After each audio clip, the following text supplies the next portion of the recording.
और हमारे प्रभारी श्री नगेन जी, आलोक जी, राजकुमार जी, जो भी राजभाषा विभाग से जुड़े हैं, वे सब और जितने जिंदा दिल प्रतिभागी हैं,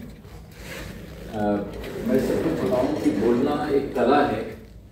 सबके पास ये नहीं होती, लेकिन जिसके पास होती है वो बहुत ही मोहक, वो एक ऐसी चुंबकीय व्यक्तित्व के रूप में होता है कि बातों से अपना लोहा मनवा लेता है।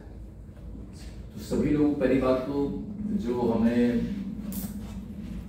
आज भाषण में सुना कि बिना पूर्व सूचना के, किसी तैयारी के बिना जिस विषय पर जिस तरह से आप लोगों ने बात रखी है, मेरे लिए बहुत ही कठिन था कि एक एक अंक तो श्रेष्ठता का परिचायक नहीं होते हैं, क्योंकि जो छाप छूट जाती है उसमें, लेकिन फिर भी मुझे बहुत अच्छा लगा और बहुत ही सधे हुए विचार थे। वो किसी का शेर है कि जबा वाला बहुत कम बोलता है, जो गूंगा है दमादम बोलता है। कभी अखबार का अखबार चुप है, कभी एक एक कॉलम बोलता है। क्या बात। इस तरह से 3 मिनट में या 3.25 मिनट में कितनी अच्छी बातें कही सबने। कोई लखनऊ का, कोई कहीं का, कोई तमिल भाषी, कोई तेलुगु भाषी, हिंदी भाषी, सबको बहुत अच्छा संगम था। मैं बहुत अभिभूत हूँ। पहली बार मैं अपने बैंक में भी जब रहा तो इस तरह की प्रतियोगिताएं कर रहा था, ऐसे ही, जिस कटोरा है और बाउल है, और काश में हेमा मालिनी होता है ऐसे सब्जेक्ट भी, तो बड़े अचरज भरे विषय होते हैं और विस्मय में डालते हैं कि क्या बोलना चाहते हैं आप। ये बहुत मैं अभिभूत हूँ। मेरे लिए कहा गया कि कुछ सुनाइए, तो मैं देखता हूँ सुना दूं।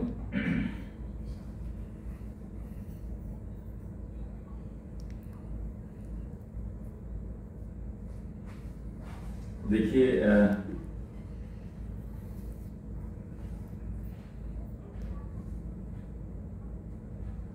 एक छोटी गजल सुनाता हूं।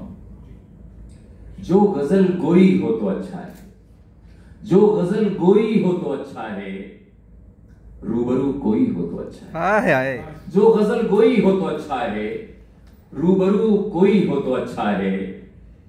खेत खाली नहीं अच्छे लगते, खेत खाली नहीं अच्छे लगते, गर फसल बोई हो तो अच्छा है। क्या बात। गर फसल बोई हो तो अच्छा है। शेर है कि कैसे कबीरा सुनाएगा साकी, कैसे कबीरा सुनाएगा साकी, पास में लोई हो तो अच्छा है। आए हाय। पास में लोई हो तो अच्छा है।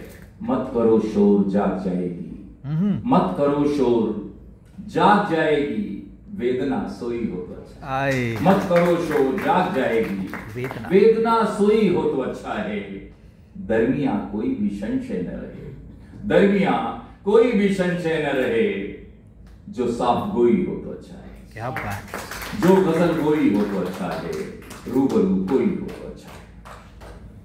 और एक और सुनाता हूं कि सुबह के पल उठा के रखता हूं, सुबह के पल उठा के रखता हूं, हाथ में जल उठा के रखता हूं। सुबह के पल उठा के रखता हूं, हाथ में जल उठा के रखता हूं।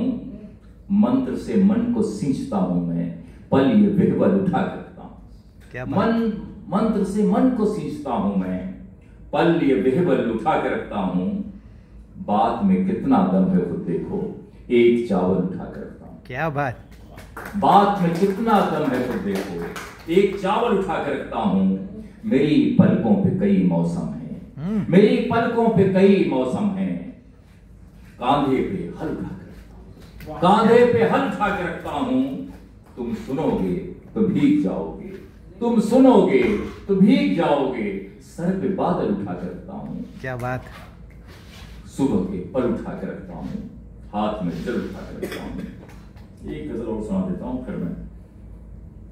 वो कैसी, देखिए प्रकृति के ऊपर किसी ने बोला था, बहुत अच्छी, कि प्रकृति का जो साहचर्य, और सांख्य दर्शन भी कहता प्रकृति और पुरुष का जो साहचर्य, वही वो कैसी अजब दास्तान लिख रहा है, वो कैसी अजब दास्तान लिख रहा है, अभी खेत में बालियां लिख रहा है। वो कैसी अजब दास्तान लिख रहा है, अभी खेत में बालियां लिख रहा है। कभी उसकी महफिल में जाके तो देखो, कभी उसकी महफिल में जाके तो देखो, फिजा में कहीं तितलियां लिख रहा है, फिजा में कहीं तितलियां लिख रहा है। वो कैसी है जब दास्तां लिख रहा है, अभी खेत में बालियां लिख रहा है। धरा धुल उठी आसमां भी मगन है, वो नभ में अभी बिजलियां लिख रहा है, वो नभ में अभी बिजलियां लिख रहा है। हुई सांझ लौटेंगे अब ये पखेरू, हुई सांझ लौटेंगे अब ये पखेरू। कोई डाल पर आशियां लिख रहा है, कोई डाल पर आशियां लिख रहा है। और आखिरी शेर है कि बजी घंटियां कितने खुश हैं ये चेहरे, बजी घंटियां कितने खुश हैं ये चेहरे। कोई इस तरह छुट्टियां लिख रहा है, कोई इस तरह छुट्टियां लिख रहा है। तो ये तो हो गया।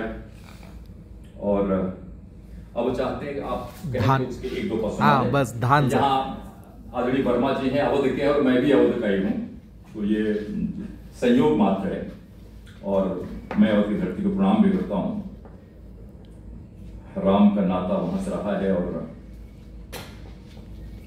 ये धान का मौसम है या क्या है कुछ?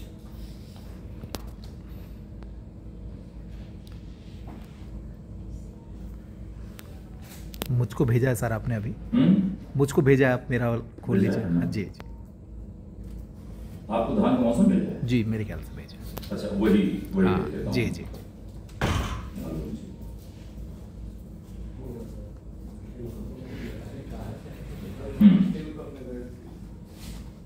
जी देखिए, एक गीत है, ये धान का मौसम है।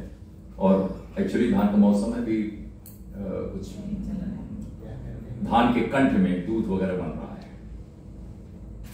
पूरा त्योहार कोई भारतीय संस्कृति इसमें प्रतिबिंबित करने की चेष्टा है। गीता के सम्मुख है। बादल से कहो बरसें, पांव से कहो थिरकें, बादल से कहो बरसें, पांव से कहो थिरकें। है कह रही फिजाएं, अरखान का मौसम है, अरखान यानी गंध, सुगंध। है कह रही फिजाएं, अरखान का मौसम है, ये धान का मौसम है, ये धान का मौसम है। बादल से कहो बरसें, पांव से कहो थिरकें। है कह रही फिजाएं, अरखान का मौसम है, ये धान का मौसम है, ये धान का मौसम है। ये कजलियों के दिन है, ये बदलियों के दिन है, ये कजलियों के दिन है, ये बदलियों के दिन है, ये कोयलों के दिन है, ये कोयलों के दिन है, ये बदलियों के दिन है। घर घर है पक रहा कुछ, पकवान का मौसम है, ये धान का मौसम है, ये धान का मौसम है। सावन अभी गया है, भादों का मन नया है, क्या बात। पत्तों में ताजगी है, तन मन भिगो गया है। आने लगे हैं पाहुन, त्योहार का मौसम है, आने लगे हैं पाहुन, मेहमान का मौसम है, ये धान का मौसम है, ये धान का मौसम है। बंद देखें। है क्वार में दशहरा, कार्तिक में है दिवाली, कुदरत ने सजाई है जो अल्पना की थाली। कांधे धरे अंगोछा, कांधे धरे अंगोछा, खलिहान का मौसम है, ये धान का मौसम है, ये धान का मौसम है। पुरवा जो बह रही है, कुछ भेद कह रही है, पुरवा जो बह रही है, कुछ भेद कह रही है। चौपाल पर टटे सब, क्या खूब बात कही है। सिरहाने सरोता है, यह पान का मौसम है, क्या बात। ये धान का मौसम है, ये धान का मौसम है। और बारिश बहुत होती है तो कहीं बारिश उतनी नहीं होती। न्याय प्रिय बादल और जल के देवता नहीं होते। इस पर एक कवि का संदेश है। डूबे न कहीं दुनिया, सूखे न कहीं फसलें, जल देवता से कह दो बेन्याय से न बिचलें। डूबे न कहीं दुनिया, सूखे न कहीं फसलें, जल देवता से कह दो बेन्याय से न बिचलें। कर्मण्य किसानों के सम्मान का मौसम है, ये धान का मौसम है, ये धान का मौसम है। बादल से कहो बरसे, पाँवों से कहो तिरके, है कह रही फिजाएं, अर्घान का मौसम है, ये धान का मौसम है, ये धान का मौसम है। तो ये गीता